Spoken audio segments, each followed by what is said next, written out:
Bismillahirrahmanirrahim. Assalamualaikum warahmatullahi wabarakatuh. Alhamdulillahirabbil alamin. Puji syukur kehadirat Allah Subhanahu wa taala dan juga terima kasih pemirsa channel Dakwah Solo di acara podcast Ramadan ya, yang senantiasa akan menemani antum-antum semua untuk menunggu berbuka puasa ya. Bersama kita kali ini dengan trainer Yuk Ngaji Solo ya, Masya Allah, Ustadz Taufan. Alhamdulillah. Assalamualaikum Ustadz. Waalaikumsalam warahmatullahi wabarakatuh. Teman semuanya, Mas Tiawan. Alhamdulillah. Gimana puasanya, Mas? Alhamdulillah, semoga Allah senantiasa ngejaga puasa kita, ngasih kemudian segala keberkahannya, bukan sekedar pahala, bukan sekedar dapat lapar dan dahaga, tapi semoga teman-teman yang senantiasa nyaksiin channel kita, insya Allah itu dapat keberkahan dari puasa semuanya. Karena ada orang yang mungkin puasa cuma dapat lapar dahaga kata Rasul. Siapa dia? Orang-orang yang kemudian nggak bisa jaga matanya, nggak bisa ngejaga lisannya, maka ya puasanya sekedar pengguguran dosa.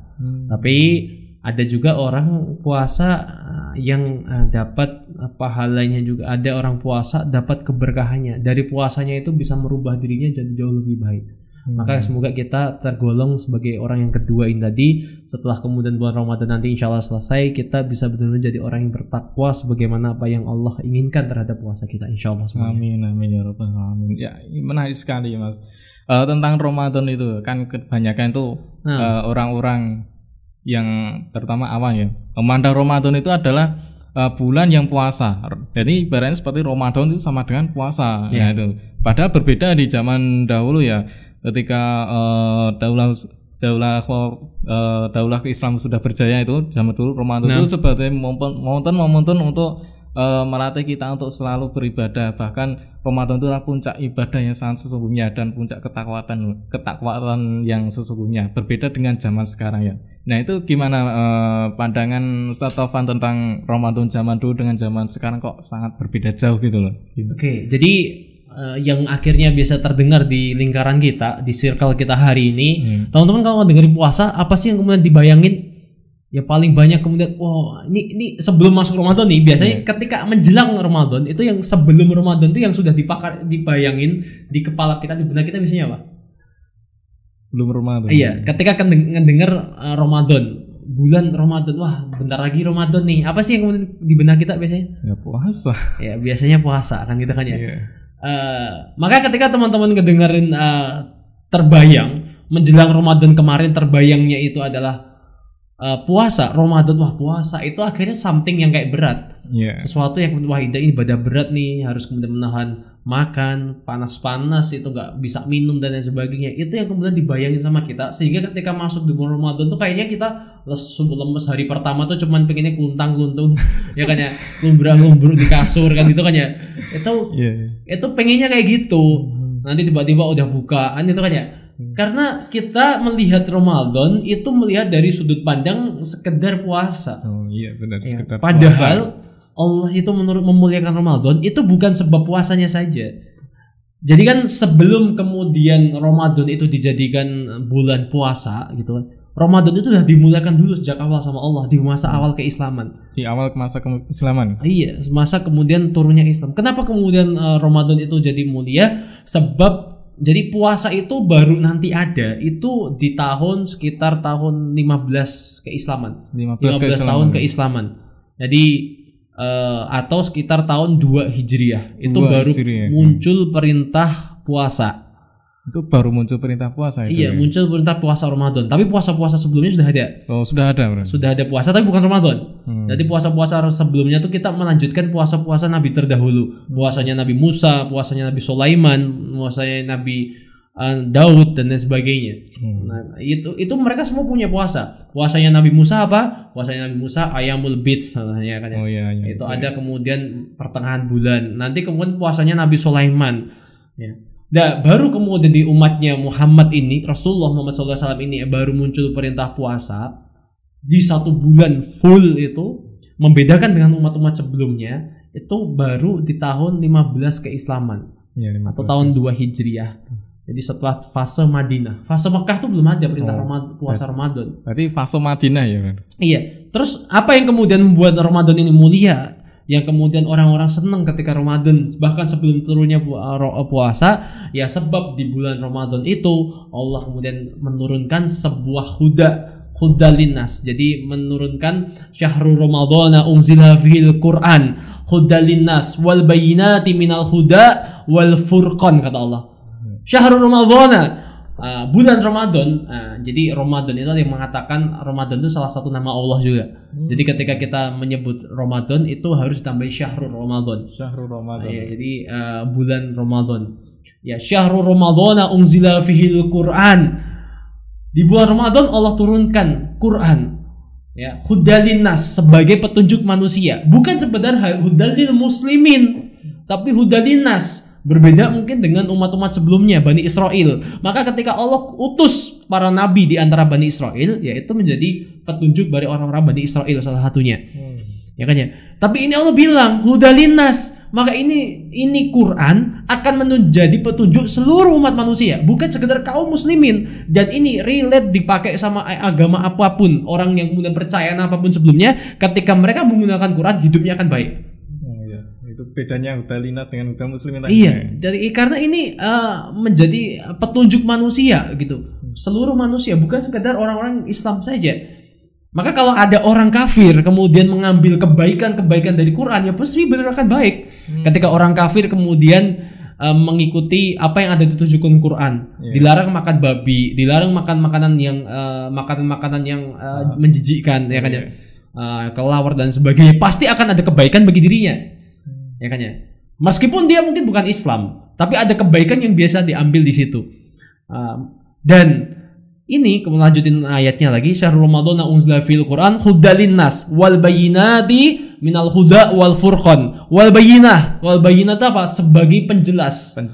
Wal huda wal bayyinati minal huda wal furqan. Sebagai penjelas dan petunjuk serta pembeda. Penjelasnya Pak, ya kalau zaman dulu nabi-nabi terdahulu tuh turun ayat, turun kemudian kitabullah, tapi penjelasnya tuh bukan di kitabnya. Jadi penjelas bahwa ini nabi, itu Musa itu nabi, itu bukan di kitab Tauratnya. Bukan di kitab Tauratnya. Iya, tapi dia apa? Karena orang-orang zaman dulu tuh harus ngelihat, mereka percaya baru setelah ngelihat. Jadi akhirnya Allah menurunkan mukjizat pada Musa. Kalau pengen yakin Musa itu nabi, coba lu ketukin ularnya, ketukin tongkatnya jadi ular. Musa kemudian menghilangkan wabah penyakit. Musa kemudian membelah lautan. Itu orang tuh baru sadar, oh ini tuh nabi loh, gitu loh. Lihat baru percaya gitu. Iya, baru percaya. Lihat dulu baru percaya orang dahulu. Tapi di dalam Quran Allah udah bilang minal wal bayyinati unzila fil Quran wal bayyinati, Allah turunkan Quran sebagai penjelas, wal huda wal furqan. Jadi sebagai penjelas ini sudah, Quran ini sudah cukup. Nggak perlu kemudian Nabi Muhammad harus hidupin orang mati supaya mereka percaya. Nggak perlu Nabi Muhammad untuk kemudian harus membelah lautan sehingga orang percaya. Nabi Muhammad harus kemudian membelah bulan sehingga orang percaya. Enggak. Ada mukjizat Rasul yang kayak gitu, tapi nggak terlalu dibahas sama kita. Memang ada Rasul bisa mengeluarkan air dari tangannya. Di waktu perang Khandaq itu Rasul itu kemudian membagikan kurma, satu kurma, bayangin. Logistiknya perang Khandaq 6 hari ngeduk tanah ya, ngeduk tanah untuk dijadikan sebuah jembatan ya. Itu panjangnya 12 kilo dan hanya dalam waktu 6 hari disuruh ngeduk dalamnya 3 meter. Apa kemudian logistiknya saat itu di perang Khandaq? 1 butir kurma yang antum makan sekarang menjelang puasa ini tadi, itu cuma buat antum doang. Bahkan antum 1 kali buka puasa habis ini antum 3 kurma kan ya. Zaman dulu orang 1 buah kurma dibagi ke 10 orang. Dibagi ke 10, 1 kurma itu. 1 kurma bagi 10 orang. Rasanya gimana? Dikelamoti sedikit gitu lah. Ya kan ya. Untung dulu belum ada Covid ya. Ya. Kalau nggak kurma, di riwayat lain dijelaskan tepung gandum. Jadi tepungnya cuma sedikit. Akhirnya apa yang terjadi? Orang itu nyelupin tangannya ke tepung terus dikelamoti. Nah, itu logistiknya. Tapi apa yang terjadi? Seluruh kemudian orang-orang yang ada di situ, orang-orang di perang Khandaq ratusan ribuan orang itu juga masih tetap fight kok. Itu kalau bukan itu karena mukjizat Nabi, itu nggak mungkin orang bisa bertahan selama itu. Kerja rodi ya nggak sih? Itu iya benar ya. Kan pada itu kan di Madi kan panas karena tanah panas, dan jangan bayangin tanahnya kayak tanah Jawa. Tanahnya satu tuh bebatuan. Jadi kayak zaman orang kayak sekarang tuh mungkin di tempat-tempat kayak Ngawi atau kemudian Gunung Kidul sing isine watu-watu tok itu loh. Yang waktu ngeduk tuh harus pakai linggis. Nah, tapi kemudian itu nggak terlalu dibahas mukjizat-mukjizat kayak gitu. Tapi yang paling afdol, paling kemudian mulia daripada Rasulullah SAW itu ada mukjizat Quran. Karena dengan Quran ini tanpa dikasih wal bayyinah, tanpa dikasih penjelas yang lain, ini sudah satu-satunya kitab yang ini impossible ya buat manusia. Gak mungkin seorang Muhammad bisa menciptakan kitab sekeren ini. Dan itu bisa di relate di semua masa. Maka inilah kemudian sebuah kitab yang nantinya akan ngasih tahu sama manusia ngapain manusia itu ada di muka bumi. Karena sebelumnya tuh orang tuh pada lupa, mereka tuh nggak tahu tujuan mereka di muka bumi. Akhirnya mereka habiskan waktu buat kemudian foya-foya, mereka habiskan waktu buat ngalor ngidul. Mereka nggak tahu ngerti caranya ngerawat bumi ini dengan baik. Akhirnya semua terjadi kerusakan.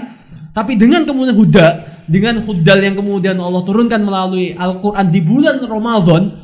Jadi turunnya tuh bulan Ramadan. Sebab dulu tuh Rasulullah itu di usianya hampir 40 tahun itu beliau melihat bertafakur menyendiri, itu memikirkan nasibnya orang Mekah. Orang Mekah ini ya Allah, Masya Allah, orangnya tuh jahil banget, orangnya tuh bodoh kuadrat gitu ya. Bukan kebodohan kayak zaman kita yang bayangin kita bodoh nggak bisa ngerjain soal, enggak ya, bodohnya tuh menolak kebenaran.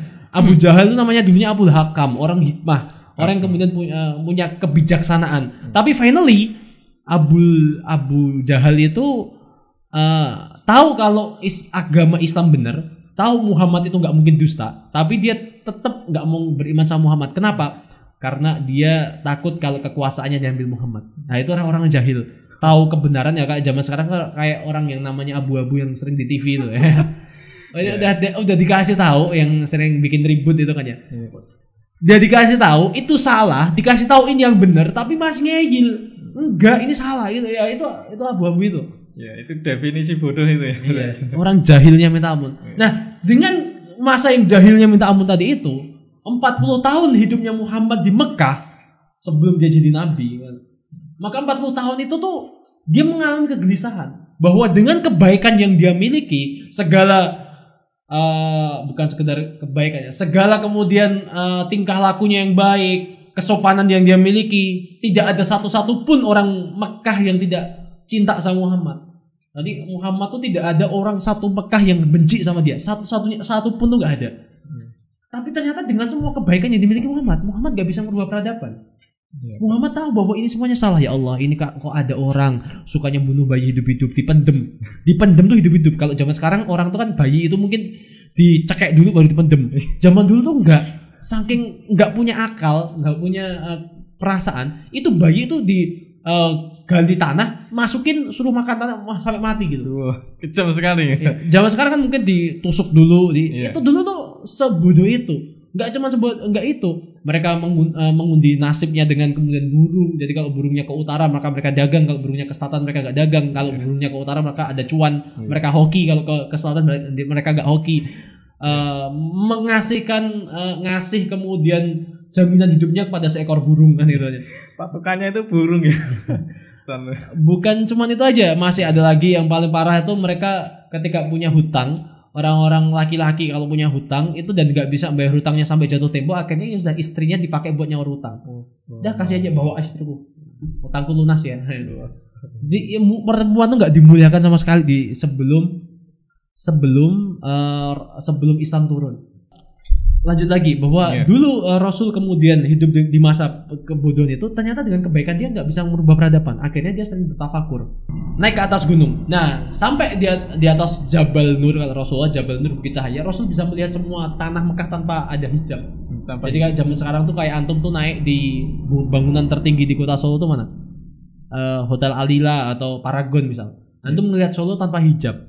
Jadi semuanya tuh jelas gitu. Sangat jelas itu di Jabal Nur. Naik di atas, maka kemudian Rasul lihat dan kemudian sedih. Kok ya bisa ya umatku ini? Tapi dengan segala kebaikan yang bahasa tafsir lepasnya kayak kita sekarang melihatnya, kok ya bisa ya? Tapi kok aku nggak tahu harus gimana. Aku tuh baik banget, orang-orang tuh cinta banget sama aku. Tapi dengan semua orang-orang sayang sama aku, itu aku yang nggak bisa ngerubah mereka. Gimana nih ya Allah? Soal gimana? Aku harus ngapain? Nah itu belum tentang wahyu, belum turun adanya wahyu. Aku harus ngapain? Maka kemudian Rasulullah senantiasa masuk ke Gua Hira, Jabal Nur, bukit cahaya, di dalamnya ada Gua Hira. Jabal Nur itu sebuah bukit di Mekah. Nanti teman-teman semoga bisa menginjakkan kaki di sana semuanya ya, insya Allah ya. Saya doain mungkin di bulan Ramadan semoga Allah kasih kesempatan kita suatu saat nanti kalau sudah selesai COVID kita bisa menampak tilas apa yang telah dilakukan perjuangan sama Kanjeng Nabi Muhammad SAW, masuk ke sebuah tempat di mana itu wahyu pertama turun. Maka Rasul masuk ke Gua Hira, dan sampai di Gua Hira Rasulullah ya masih bertafakur mikir ini gimana. Tapi dengan segala kecerdasan Rasul, jadi Rasul itu sudah kasih kecerdasan sejak kecil kan, sejak kecil, dan tidak ada orang yang tidak suka sama beliau. Sejak kecil dikasih kecerdasan, tapi dia nggak bisa nyelesain masalah. Maka kemudian turun seorang malaikat yang ngasih wahyu pertama itu tepat di bulan Ramadan. Tepat di bulan Ramadan ya. Maka turunlah kemudian Quran di bulan Ramadan itu tadi dan surat pertama yang turun surat Al-A'la. Wahai Muhammad, Iqra, baca wahai Muhammad. Bacalah Iqra bismi rabbikal ladzi, dengan menyebut nama Tuhanmu yang Maha Pemurah. Bacalah, pikirkanlah dengan menyebut namamu yang dengan menyebut nama Tuhanmu yang Maha Pemurah. Khalaqal insana min alaq. Ya, dan aku akan ngajarkan dan kamu ini Muhammad, kamu ini tercipta dari sesuatu yang hina, alaqah. Kamu ini dulu tuh cuma tercipta dari sebuah sperma yang itu tuh sesuatu yang enggak ada artinya kan gitu ya. Kamu tuh siapa? Kamu tuh hina. Manusia tuh hina dan kamu tuh enggak ngerti apa-apa. Maka dengan segala kecerdasan yang kamu miliki, kamu gak akan bisa nyelesain masalah di dunia ini meskipun kamu cerdas. Tapi ayat saja yang Allah bilang Iqra bismi rabbikal ladzi khalaq alladzi 'allama bil qalam. Dan aku akan mengajarkan kamu melalui perantara kolam pena atau kemudian kalamullah nantinya. Jadi melalui Al-Qur'an. Allamal insana ma lam ya'lam. Aku akan mengajarkan kalian semuanya, kamu semuanya wahai kamu Muhammad, perkara-perkara alamal insana ma lam ya'lam. Apa-apa ilmu-ilmu yang tidak pernah kamu ketahui sebelumnya. Sebab nyelesain masalah dunia ini enggak bisa hanya dengan kecerdasanmu Muhammad. Maka inilah kemudian aku akan turunkan sebuah Quran nantinya seluruhnya, bahasanya gitu. Kamu tuh hina wahai Muhammad, kamu tuh cuma dari sperma kan bahasanya gitu kan. Dari kemudian alaqah saja. Sebuah segumpal darah saja kemudian jadi orang seperti kita. Maka kamu gak akan bisa nyelesain. Tapi dengan kolamku ini, dengan kemudian kalamullah nanti, aku akan mengajarkan kamu perkara-perkara yang tidak kamu ketahui sebelumnya. Dan dengan itu kamu bisa menyelesaikan masalah-masalah yang ada di Mekah. Segala kegelisahanmu tentang Mekah yang kamu pikirkan setiap hari naik ke bukit ini, insya Allah akan selesai dengan kemudian apa yang aku tunjukkan. Maka itulah kemudian sejak saat itu kemudian umat sejak saat itulah itu hari pertama kebangkitannya umat. Bangsa Arab yang dulunya kemudian tidak pernah difikirkan oleh bangsa Romawi Persia untuk ditaklukkan. Romawi Persia itu selalu ribut buat naklukin tempat mereka masing-masing. Romawi itu batasnya di Palestina. Mereka berusaha ngambil wilayah Iran sekarang. Persia juga berusaha ngambil wilayah Romawi. Rebutan terus. Tapi ada satu tanah yang tidak pernah direbutkan mereka. Tanah Mekah. Tanah Arab itu tidak pernah direbutin sama mereka. Kenapa? Ini orangnya udik-udik bahasanya. Orangnya tuh orang keterbelakangan ya. Tadi jahil tadi loh. Orangnya tuh nggak apa sih makan kurma, air susah gitu kan ya. Peradabannya nggak perlu dipikirkan sama sekali. Tapi ternyata masya Allah antum lihat setelah kemudian turunnya Quran, setelah kemudian turunnya surat yang pertama, wahyu yang pertama turun dan kemudian dilanjutkan wahyu selanjutnya ngasih tahu tujuan manusia di muka bumi, akhirnya sebuah bangsa Arab bangsa yang tidak pernah difikirkan oleh Romawi Persia, bangsa yang dulunya kemunduran, jahil, bodoh, mereka kemudian haji dengan telanjang, tapi kemudian hanya dalam kurun waktu 30 sampai 50 tahun bangsa Arab bisa kemudian menaklukkan bangsa Persia yang kemudian tegaknya sudah ribuan tahun lamanya. Ya berarti itu yang membuat kebangkitan pertama itu Al-Quran ya. Al-Quran, Ramadan itu Quran, karena nggak bisa dipisahkan. Ramadan Quran, makanya teman-teman di bulan Ramadan jangan sekedar membaca Qurannya saja, jangan sekedar kemudian punya azabnya untuk menghatamkan saja, tapi harus kemudian bisa mentadaburinya. Tadaburi. Iya, memahami isinya Quran. Kalau antum nggak bisa memahami isi Quran, gimana kita bisa memahami kalamullah? Iya. Karena Quran ini sangat impossible sekali kalau diciptakan oleh manusia. Gak mungkin Muhammad bisa mengatakan perkataan seindah itu. Dan itu diakui oleh bangsa Arab. Dan dia juga dianggap sama Allah di sini minal huda wal bayinah sebagai penjelas. Minal huda juga ya, sebagai petunjuk. Jadi penjelas, karena kalau di agama-agama sebelumnya penjelas itu melalui mukjizat yang lain. Kayak Nabi Musa, dia turun ayat kepada dia. Ketika Nabi Musa ngasih tahu ke umatnya kadang nggak percaya. Nah, supaya umatnya percaya itu Nabi Musa itu harus ngetuk laut supaya kemudian terbelah. Nabi Isa harus kemudian bangunin orang mati kan ini. Berarti harus membuktikan dulu baru percaya. Membuktikan dulu dari mata ya, orang-orang mati dihidupkan dulu, akhirnya oh ini benar Nabi nih gitu kan ya. Tapi pertanyaan kepada saya ke antum, kalau ternyata Nabi Muhammad harus kayak gitu, untuk kemudian ngebuktiin mukjizat, ngebuktiin Quran ini bener harus dengan kemudian ngebangkitin mayat yang hidup. Kira-kira apa yang terjadi sekarang? Kalau antum dakwah gimana? Ya agak susah karena kan kalau misalnya hanya percaya sama tidak bisa membuktikan Al-Quran tadi ya, itu sangat susah sekali untuk berdapatkan. Iya, kalau kemudian itu yang masih dipakai sama Allah untuk kemudian di agama akhir zaman dan sudah nggak ada lagi kenabian. Ini saya kemudian kalau mau nyampein Islam di tengah-tengah Amerika gitu kan ya. Saya harus ngasih, Tovan, coba tuh kamu mati. Kalau kamu benar-benar kemudian agamamu bener, nih coba nih hidupin orang mati ini. Kalau kamu benar coba belah lautan, coba belah bulan. Ini impossible. Makanya kemudian Al-Qur'an ini minal huda sebagai kemudian sebagai wal bayinah, sebagai penjelas kalian. Karena apa? Seluruhnya di dalam Quran ini sudah impossible. Kalau dibuat oleh manusia, apa-apa yang dikatakan sama Quran itu impossible. Itu kalau antum tahu, gitu kan ya. Ya. Dimana kemudian Al-Quran ngomongin banyak ayat tentang sejarah, tentang sains, tentang masa depan, tentang kemudian balagohnya Arab yang sangat tinggi. Itu kalau kemudian difahami itu masya Allah ini impossible Muhammad ngomong ini. Masa depan contoh, Rasul sudah ngomong kalau nanti ada surat namanya Al-Lahab. Surat Al-Lahab itu ngomongin tentang apa coba? Tentang Abu Lahab yang nantinya tempatnya di neraka. Pertanyaannya, apakah ketika Rasul ngomong Abu Lahab tempatnya di neraka itu Abu Lahab sudah meninggal? Belum. Abu Lahab masih hidup. Tapi piye carane akhirnya Abu Lahab menggagalkan bahwa mengatakan agamanya Muhammad ini dusta? Gimana caranya? Ya, caranya Abu Lahab itu mengatakan bahwa ini adalah karangan Muhammad tadi gitu. Surat-suratnya tadi. Iya. Ya, karangan. Kalau mau membuktikan bahwa Islam itu salah, tinggal aja Abu Lahab masuk Islam. Kan Abu Lahab dikatakan sama Muhammad, Abu Lahab tempatnya di neraka. Iya. Kalau nanti Abu Lahab convert ke Islam, berarti Abu Lahab tempatnya tidak di neraka. Dia akan masuk surga nantinya. Dan itu gampang bagi Muhammad Abu Lahab buat ngatain bahwa membuktikan agama Muhammad salah, tapi ternyata enggak. Sampai mati Abu Lahab juga tetap masuk dalam keadaan kafir.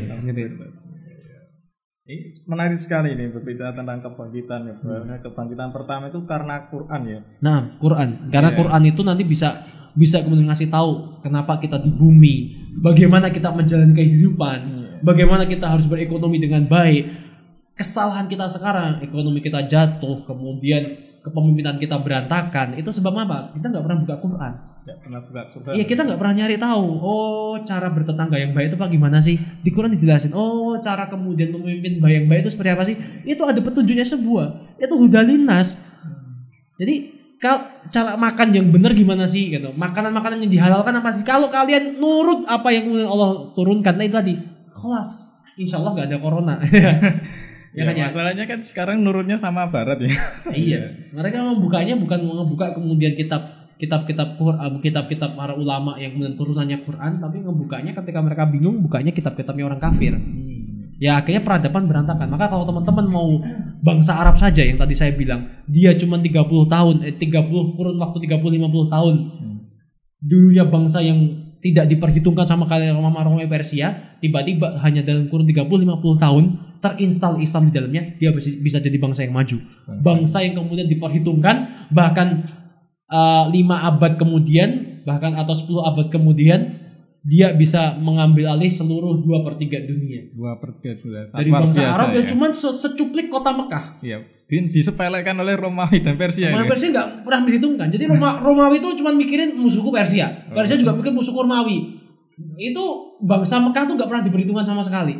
Tapi sebuah tempat yang tidak diperhitungkan itulah ternyata Masya Allah nantinya akan menghancurkan kedua kekuatan besar di timur dan barat. Kenapa? Sebab mereka punya Quran. Orang bangsa Arab, orang kemudian Sayyidina Bilal bin Rabah, ada kemudian Sayyidina Umar bin Khattab, ketika terinstall Quran maka mereka jadi orang yang luar biasa. Bangsa Arab yang dulunya banyak orang yang jahil, terinstall Islam, jadi orang terinstall Islam melalui Quran tadi itu, terinstall Quran dan kemudian memahami Islam dengan baik, akhirnya mereka bisa menjadi bangsa yang mulia, bangsa yang besar. Kalau bangsa Arab saja dengan turunnya Quran di bulan Ramadan jadi mulia, pasti dengan kita dimasukkan, kita dikasihkan Allah, dikasih kesempatan hari ini ketemu sama Ramadan ini, pasti Allah juga punya reasons yang kuat bahwa setelah Ramadan ini kita akan jadi seseorang seperti apa. Nah, maka kita tinggal menjalankan free will kita, kehendak bebas kita untuk berubah sebaik-baiknya sehingga setelah Ramadan ini kita benar-benar jadi bangsa yang orang-orang yang mulia insyaallah. Ya, Masya Allah ya, sangat luar biasa lah sekali penjelasan Ustaz Taufan tentang kebangkitan umat yang pertama itu adalah karena Quran ya. Jadi kalau kita misalnya mau begitu harus pegang Quran dulu dan juga memahaminya ya. Masya Allah ya. Syukran jazakallahu khairan untuk Ustaz Taufan ya atas penjelasan pada sore kali ini ya. Masya Allah semoga bermanfaat untuk pemirsa Solo dan juga dari saya jika misalnya saya ada yang salah kata atau perbuatan saya mohon maaf. Taufik hidayah. Wassalamualaikum warahmatullahi wabarakatuh. Waalaikumsalam warahmatullahi wabarakatuh.